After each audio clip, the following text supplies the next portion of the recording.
Those who have been in a coma, what was it like? 1. I was in medically induced coma for about a week.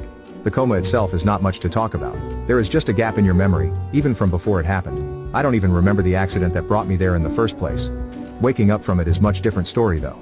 Since I was fully dosed by painkillers and sedatives and whatnot, I was basically high as kite, and since the trauma I suffered was very serious, my brain constructed very stressful. Vivia nightmares I remember to this day. 2. I was in a very short coma, 6 days after a brain hemorrhage. I recall nothing during the coma. I have a fuzzy understanding of my first week or two after waking up, having pieced it together by the stories I was told.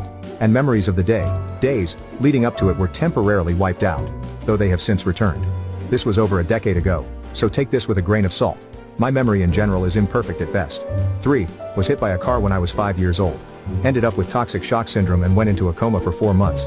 I just remember some very weird dreams, which I can still recall vividly 26 years later. Someone mentioned something about visiting another realm, and that's pretty close to